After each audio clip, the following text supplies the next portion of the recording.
Welcome to Testimony Tuesday, brought to you by Experience Church of Bethpage. This is Lauren. And Dave.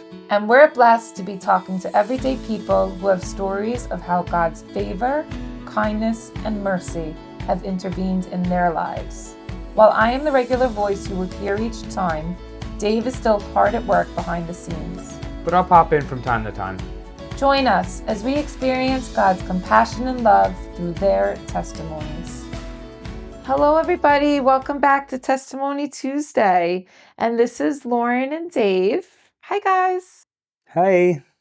And we are sitting here with Rose and Josh. Hey, guys. How you doing?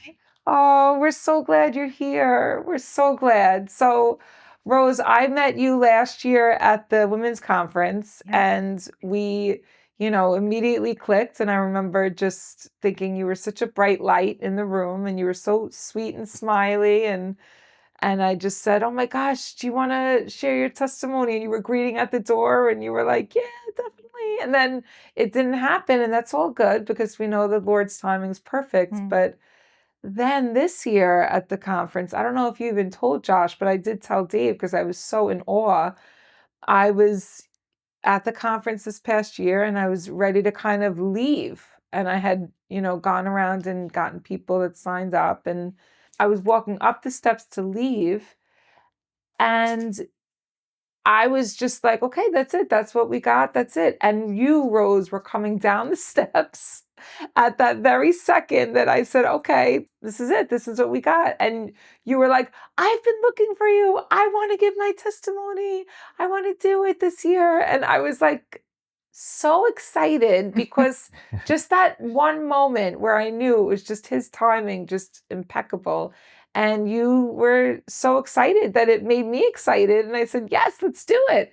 And then, I explained that it was now Dave and I. And so you said, oh, my husband and I would love to come.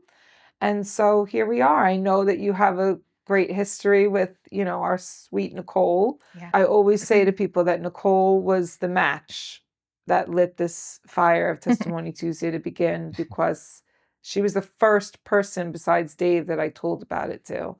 And then she was like, Lauren, you can totally do this. And so I made a meeting with her and her husband, our loving Paul, right? Pastor Paul, sorry. And then, yes, but I love your connection with Nicole too. Just that you guys have that. And she was so excited when she heard you guys were coming. So we're so glad that you're here. And we just want to ask you about a time that the Lord showed up for both of you, or individually, however you want to share. Yeah. So actually, Nicole and I went to church together growing up, and we were in youth group together. I was a little older than her. Yeah. So I was actually one of her youth leaders as we went through high school. I graduated, and she was one of my youth students. And actually, that's how I met my husband. So we go to Focus came Church. From you? The yeah. Fruit. Wow. Yeah. So I love Nicole, love Paul. But yeah, so that's actually how I met my husband at Focus Church. That's a church that we go to at that time. It was Shirley Assembly. Went to youth group, and I don't know, I'm like a year older than my husband. So as I graduated, we just went on different paths of life and things like that. Obviously, still went to church and seen each other, had a friendship and things like that.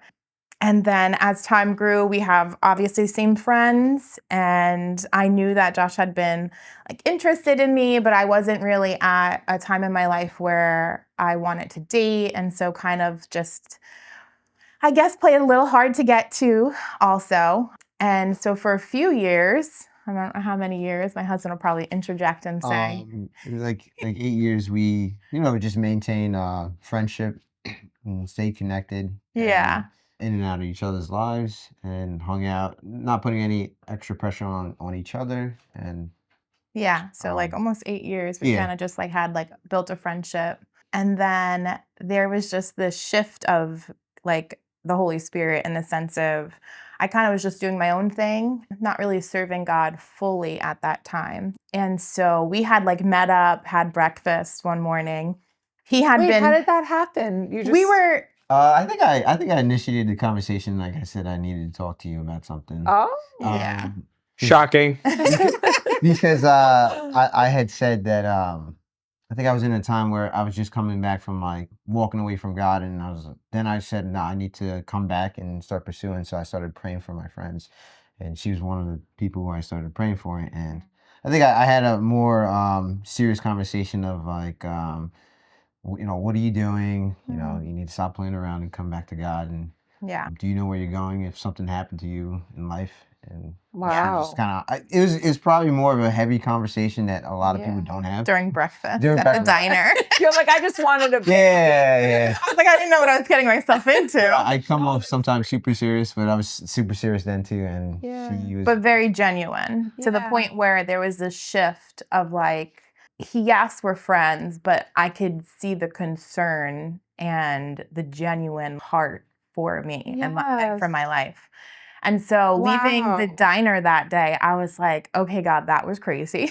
Yes. And like I said, I was in a time of my life where I just kind of wasn't giving God my all. And coming from like growing up in our church, being on fire for the Lord, I knew that I was in a place that He had better for me. So that conversation, like, I don't know, there was just shift. That's what I would say. It was it like led a to, shift. I would have to say, a few other more conversations that became deeper and more involved. And from there, we began to really pursue each other. Yeah. We felt like God That was kind of like the um, moment I was like, drawing us together. yeah. That's probably a better word to say. Yeah.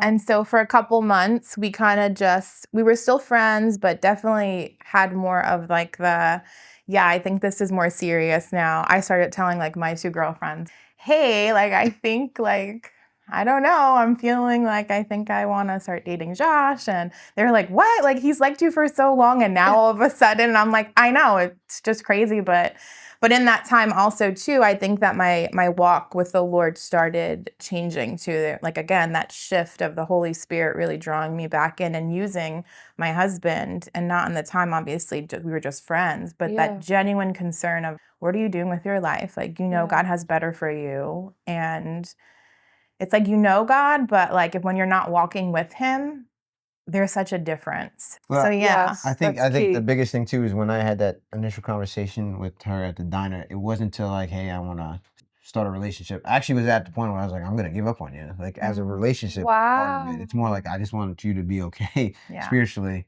and like really Wow. pursue God. Wow. Yeah, and that's like where the genuineness came from. I felt like it wasn't, I'm trying to get with you and trying to date you. It wasn't like that Yeah. anymore. It almost felt Yes. so different. And that's where I think that shift happened, where it was like, he genuinely just wants me to have a legit walk with the Lord again. Wow. Yeah. And then that was kind of what spiraled into us starting to date. So hold it before we go further. So you really were into Josh. You were into her for a period of time, and then you said at this moment, Yeah, I'm like, I'm you're not- like, I'm done. I'm I'm done. not going to pursue her anymore. And then she sits there, and now after this is going, she's like, wow, I really like this guy, Josh.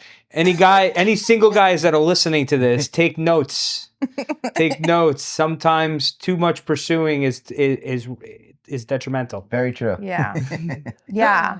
I mean, it really is crazy when I think back of like how God wrote that love story for us. And then honestly, we started dating and we were engaged in 6 months. So, I mean, we've known each other. We knew each other for so long. You and knew. had Yeah. a great Yeah, we did, friendship yeah. and stuff. But it was like, we know. Yeah. It's like this, yeah. I think it's not some crazy like formula where you have to like, I gotta. We just knew from the inside out. Yeah. Like, it wasn't. And we're very serious from the beginning. Yeah. Once we started dating, we were like, we're not just dating to date. We're dating with the intention of, this is what we're going to do, and this is going to be our life. And marriage is a serious, obviously, covenant. And so we were engaged in 6 months, which some people were like, wow, that was quick. That's awesome. But also just knowing when you know and you have that trust in the Lord. And I think, when those things come together, it's like, wow, this is a God thing. So we were engaged. We were engaged after 6 months. And then I think a little over a year, we planned our wedding.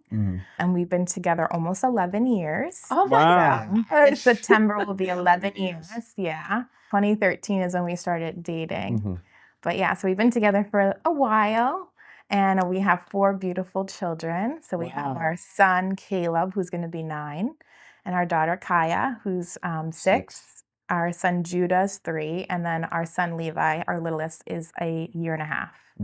He's a ball of energy. Yes, he I wish is. they came. Lots of energy. Oh, they would be running around the dogs, the kids. It would Yes, be craziness. But yes. yeah, so we have 4. They definitely keep us on our toes.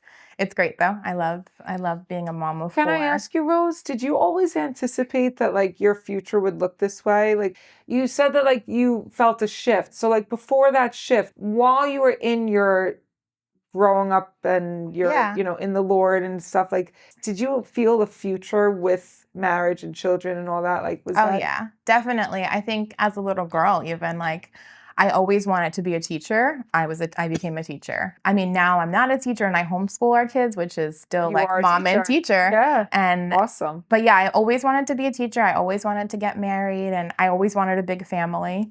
Actually, when we first started dating, we talked about all the things. Like we were open book to each other. And obviously our friendship for so many years, we knew lots of things about each other already, but we always said 5 kids. And that was just like, oh, that was just the number that we had said. I mean, we have 4, so we were really close. Maybe Yeah. a little more crazy because we also came up with names prior to our kids being born. We and did. Wrote them out. Wrote them out, prayed over them. But that probably speaks of planning with intention. Yeah. Yes. Everything, That's I huge. feel like God always gave us that. When you do stuff, you have the intention. And that's kind of even just our walk with the Lord. There's intention when we Yes. pursue God and the devotion. So, It doesn't yeah. happen randomly. You Yeah. have to be willing to do the work, willing to kind of put the groundwork down and prepare before you actually execute. Yeah. And I No, think that's even in marriage. I love what Dave said before with you, Josh, like how now when you, Josh, were in your time of almost like you knew there was more in Rose than she knew, did you have hopes of a future with her? Like where was your heart at with that? I mean, I think like I was pursuing her for 8 years, so I did have hopes of the future. But I think in my mind, I got to a point. I was like, I think I have to let this go. Right? Maybe I'm pursuing this way too much, God. And I was like, I'm going to give this to you because I'm committed to you in a relationship with you. And I think once I prayed that prayer, I think things did a shift Yes. in my emotions too. Because like I said, I think I put things in the right place where they needed to be. But you knew for so long that you wanted Rose to be your future. Yeah. That's so key. I also just think obedience, like when hearing you say that, I think when you said that you prayed that prayer and you put the things right in order, I think God's just looking for us to be obedient, right? Yes. And then I think when we do that act of obedience, it's like, all right, I got you. Yes. And that's in like all stages of life. So when we do what God is calling us to do, or putting things in place where they're not supposed to be, and then we finally shift and put them into the place where they're supposed to be rightfully, I think that act of obedience, he's honored by that and pleased by that. Okay, well now things are in the right order. Yeah. So now Speak it, then girl. you can have, what you've been desiring. Yeah. I think that's just really important to just walk in obedience and not walk with, I guess, that not trusting that God can do all the things that you want, but it's putting him in the right place. Also, I think talking about it and actually thinking about it too, when you desire something so much, right, are you willing to sacrifice this to pursue a relationship with Jesus? Right? Is this thing taking more of a space in your heart than Jesus is? I think that's what that speaks about. Like an idol. Yeah. Yeah. Wow. You guys are awesome. So both of you. Nah, it's the Holy Spirit. Oh, Yeah. awesome though. Wow. Yeah. Was there any hurdles that you want to talk about that maybe God helped you to overcome together? Like obviously the pursuing and the marriage and stuff and having the kids, like was there anything in your journey together, like as a marriage that was a hurdle that you had to maybe, that God came through for you? I think one of the biggest hurdles is our parents. Parents at times didn't model what a marriage looks like. So Okay. definitely didn't want to repeat certain cycles, and seeing the different things in our family that we wanted to not repeat, we wanted to do something different. Okay. That's beautiful. Yeah. Yeah. So, I mean, both of our parents are separated, not together any longer. And so I think, like Josh said, coming from that and knowing that that's not what we wanted for us, being intentional again, making sure that like we talked through those kinds of things. We talked about so much when we first started dating and into the engagement season and then even into marriage and even now, like years later, you have to be intentional about your marriage, about your relationships. And so like we knew for us, separation, divorce, that's not what we Not want on the for our table. future. That's not on the table. Those aren't things that we just loosely talk about. And we I knew think someone once said this to me. If it's on the table, then it's going to be an option, ready to Yeah. open that door. Yeah. And that's not what God designed for us. So I think just walking in that and knowing that, yeah, okay, our parents chose those things, but that's not what we're choosing for our family. And as for, me and my house, we're going to serve the Lord and we're going to do that with intentionality and just setting that for our children. I think now, like, their ages are 9, 6, 3, and 1. Although they're still so young, we want to make sure that we're modeling that and setting that atmosphere in the house where they know that marriage is important and it's a covenant and it's something that you do with intentionality and it's a serious thing. It's what God designed and you keep that. I think another challenge was finances. I think when couples get together, they don't really communicate well with finances. And one of the things that we also did too, we did some research. I think the number one cause of divorce in America is money. Money. So, Yeah. so we really made it a point to communicate what we're doing with our money and how we're going to deploy it and how we're going to Steward use it. that, what And- God and gives if- us. Either one of us makes a bad decision, we don't beat each other over the heads. Like, how can we learn from this? Yeah. And do something different the next time around when this opportunity comes. Again, just learning from things that we saw growing up. Yeah. And just making sure that we communicated those things and really and again, we're not perfect. Lots of Yeah, of mistakes course not. along the way, Yeah. but like God is so gracious and He's Yes. so good.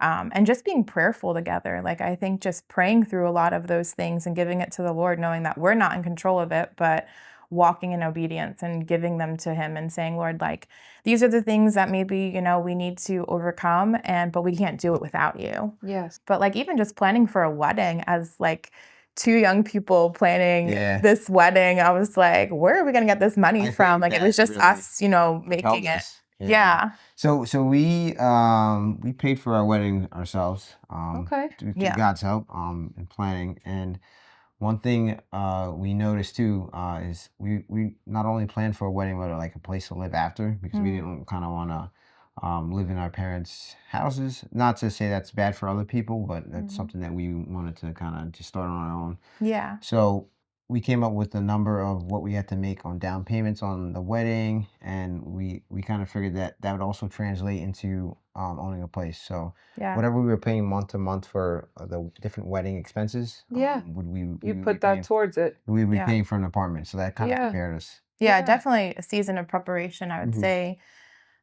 our engagement season and like planning the wedding definitely prepared us for like what God had for us with getting an apartment. And although we like planned like, being in the apartment 1 year, trying to buy a house after, we actually had to switch that up and we stayed in our apartment for 2 years and then Being we got flexible. pregnant. You have to be, right? And then like just letting the Lord really do, and He provided. Like Yeah. there was I can never say that along the way, like He's always provided. Yeah, even just with like our homeschool journey, like we had our first son and I was like, I want to be home with him, and so thankful to like our family for watching him when I went back to work to go back to teaching. But there was always this like pull of like, I want to be home when my kids are young. And as we start our family, I want to be home with them. That's beautiful. And our son, when he was born, our family watched him for a short period of time. I went back to work and then we had our daughter. And then after we had Kaya, Josh and I came together and we're like, he's like, you really want to stay home? Like, let's do it. Like, let's make it happen. Well, the funny thing is, you like, I really want to stay home, and I was like, all right. In order to make this happen, you still had to work like something part time to get something Like going. something. We would have to figure it Yeah, I was figure like, it out. I'll Like work what's as gonna much work. overtime as possible, but Yeah. we still need to. But he lines it all up. Yeah. He did. And Yeah. like, so then we had Kaya, and then that was 2019, COVID happened. And I was Which supposed actually to. happened. It was kind of a blessing how it happened too, because Yeah, it definitely was. And like COVID happened, I was supposed to go back to work. And then I didn't go back to work because of it, just like the classroom was crazy, everything was online. And then that following year, my son was supposed to go into pre-K, and he was getting speech. They wanted him to wear a mask, and it was crazy. And I was like, well, I think I'm just going to keep him home, and I'll homeschool him for pre-K. I taught pre-K for 10 years. I'm like, I could do this. And then pre-K year, homeschooling him turned into, okay, we're homeschooling and we're doing this. And just, it was just such a cool way of how God like lined everything up, provided like the finances and just all of the opportunities that he did for us. So you're homeschooling, you homeschool all 4 kids, obviously. Well, the little one's not being really schooled yet. But we homeschool the 2 older ones. Our 3-year-old, he is 2 days a week. I have my friend's son. So they kind of do like a little 2-day-a-week homeschool thing where we just do like activities and hands-on stuff with the 3-year-olds. But my 8 and my 6-year-old, we homeschool. Yeah. But so that's the plan. A lot of people ask us, are you going to homeschool them forever? And I'm like, well, that's the plan. Yeah. I think the Lord put that on our heart and put it on my heart. And then even having that conversation with my husband, I was like, I don't know how this is going to go. But one step at a time. Right? Yeah, we do one step at a time, and different seasons call for different things. So right now we're in that journey of homeschooling, and we love it, and the kids love it. It's a new thing. In the middle of your path, I want you to go this way. Yes. He's the God of new things. So Yes. when we allow him to be that. So what I have taken out of this is that, one, the intention of you guys just being friends first, even though Josh had more of an inclination to be more than just friends. It really shifted in your lives when he was less concerned about having a relationship and more concerned with your soul. And then that concern for your soul brought you back to a different thought process in your life. And then you realized, wow, this man here, not only does he care about me here, he cares about me into eternity. Yeah. And that sparks something in you to say, I could build a life on it. And then the intention of it, where you were intentional, is like being a father. If nobody knows, we have 2 daughters, me and Lauren. Being a father, I'm trying to instill the intentionality of doing things. Like when they're going to be dating, you get to a certain age, like during high school is one thing, but you're in dating to intention. Yeah. And I like the fact that you got to a certain age and you said, now we're dating with intention. And you were very intentional about your conversations, where you wanted to go. You had people like, oh, wow, 6 months and you're engaged. It's not really 6 months. It was years and then adding in 6 months. Yeah. On top of that. So it's really like you knew each other, and then you were courting each other, and that courting was you have to add on that time. Yeah. Very true. And then your intention with everything, you were like, okay, we're going to plan our wedding and our life after our wedding. And then these are the steps we need to do. And then with your children, you're like, you wanted to, you almost got to the certain amount of children you agreed to at first. We only have 2. I think 2 is enough for me. 4 might be enough for you. If God's willing, wants you to have a 5th, God bless you. I do think, though, your intention of raising a family and showing them how they are. So basically the intention of where you are now, and how it was you 2 together with God in the center has brought this to this point where you're here. And that I love, because I know personally that I didn't have as much intention as I should have in my life. And to see other people that they might not have learned from my mistakes, but it was a mistake that I made. And seeing people that didn't make that mistake and seeing where it could be, it shows me that intentionality is so important. So I want to thank you for sharing that. I loved from the start everything you both said, because, you both shared how, you came together. And I think that that was so important that you kept on saying different things, but the main thing that I got from your testimony was that you really came together on all of it, and you were friends who then fell in love with one another, Yeah. who decided to start a life together. And through prayer and faith, and as you've said, obedience and intentionality and trust, you have built a life for your children that you can enjoy, the journey of their education. Like you were saying, Rose, you were a teacher, but your first job as a teacher is to teach your children. And I love that you've combined the two with this homeschool journey. I think it's beautiful. I really do. I agree with Dave. I commend you both. And you mentioned different things throughout your testimony about, just how he was so genuine with you, how Josh was so genuine with you, and how you saw that genuine side of him. And God gives us that trait to be genuine because he is the most genuine, right? I mean, Yeah. there's no one more genuine than God. But I love that word that you said. And I also love that you were talking about, Dave mentioned it, that shift that happened in your heart. And that when Josh also had a shift in your heart too, that you said, if she's not going to be of the Lord, then I have to let her go. Yeah. So you both experienced a shift, but that shift led you both united together. And I love that that happened. The one thing that I will say that I am so touched by and so blessed by, you both had an interest in staying on track with God at the center of your marriage and your family. And I think that that's so beautiful that you did that, because we have to take an interest in God in order for us to have an interest in maintaining that balance of Him in our lives and in our walk. And like you said, your path. I think it's very interesting that your family life growing up led you to make different decisions and choices. Obviously, we know that when people have to get separated or divorced, it does come from different situations that are sometimes out of their control. Yeah.